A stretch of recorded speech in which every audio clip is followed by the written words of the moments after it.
इनका अर्निंग होता है अठन्नी, खर्चा होता है रुपया, इसके बावजूद भी बहुत हाई अमाउंट ऑफ टैक्स पे करते हैं। बिस्किट खरीदे, कुकीज खरीदे, कुछ भी खाने के लिए वहाँ पे टैक्स दे रहे हैं, जो बहुत दुर्भाग्य की बात है। हम उसी को रियलिटी मान लेते हैं कि बिलो 3 लाख नहीं लगता। मेरे दोस्त बजट में 72 चीजें रहती है, 72 में से 70 हमें समझ में नहीं आती। हमें समझ में आती है तो सिर्फ और सिर्फ एक चीज, इनकम टैक्स। आज की डेट में हमारे सोसाइटी में जितने भी अपर क्लास है और हायर मिडिल क्लास है, इन सब का एक थॉट प्रोसेस बन गया है। इनको लगता है कि सरकार इनसे इसलिए ज्यादा टैक्स चार्ज कर रही है ताकि ये इंडिया के बॉटम लेवल को फीड कर सके। यानी इनको लगता है कि 80% जनता को ये लोग फीड कर रहे हैं, इनके वजह से उनका गुजारा चल रहा है। और ये बातें समाज में इस प्रकार से रखी जाती है कि जितने भी बॉटम लेवल के लोग हैं, इनको भी यही लगता है कि सही में हमारा तो कुछ योगदान ही नहीं है देश के डेवलपमेंट में, हम तो किसी और के भरोसे जी रहे हैं। बट मेरे दोस्त रियलिटी कुछ और है। हमारे सामने पेपर पे लिखा हुआ जरूर आता है कि बिलो 3 लाख अभी जो भी इंसान 25,000 से कम अर्न कर रहा मंथली, उसके ऊपर इनकम टैक्स 0 है।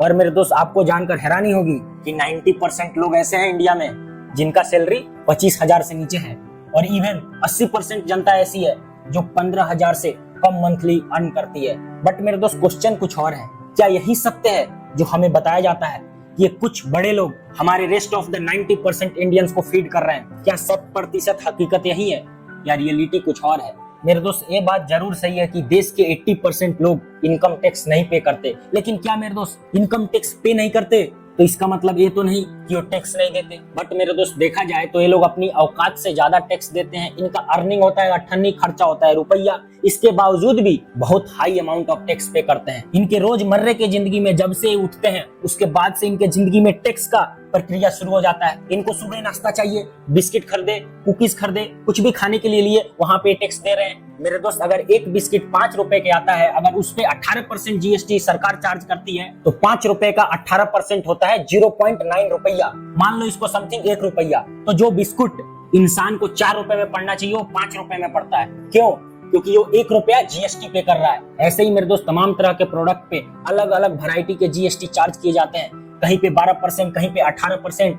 मेरे दोस्त हमारे देश के 80% इंडियंस अपने औकात से ज्यादा टैक्स पे कर रहे होते हैं सरकार को, लेकिन हमारा सोसाइटी क्या कहता है कि ये लोग तो टैक्स देते ही नहीं है। मेरे दोस्त ये लोग सुबह से उठकर रात के सोने तक टैक्स ही टैक्स दे रहे होते हैं। हर कुछ इनको मार्केट से खरीद कर खाना है और हर प्रोडक्ट पे कुछ ना कुछ अमाउंट ऑफ जीएसटी जरूर है। ऐसा नहीं है कि गरीब के लिए अलग पेट्रोल है और अमीर के लिए अलग पेट्रोल है, उनसे अलग जीएसटी चार्ज हो रहा है और इन लोगों से अलग जीएसटी चार्ज हो रहा है। जितना जीएसटी किसी अमीर व्यक्ति से चार्ज किया जा रहा है उतना ही जीएसटी एक गरीब व्यक्ति दे रहा है। ऐसा नहीं है कि अमीर के लिए अलग पेट्रोल का चार्ज है, गरीब के लिए अलग पेट्रोल का चार्ज है। तो ऐसा कहना कहीं से कहीं तक ठीक नहीं है कि गरीब लोग टैक्स नहीं देते। हाँ, ये जरूर आता है पेपर पे लिखा हुआ, जो बहुत दुर्भाग्य की बात है। हम उसी को रियलिटी मान लेते हैं कि बिलो 3 लाख नील। मेरे दोस्त इनके पास सेविंग के नाम पे 0 है, बैंक बैलेंस के नाम पे 0 है, उल्टा निगेटिव है इनके पास बैलेंस, कर्ज में डूबे हुए हैं। आपको कहां से देंगे?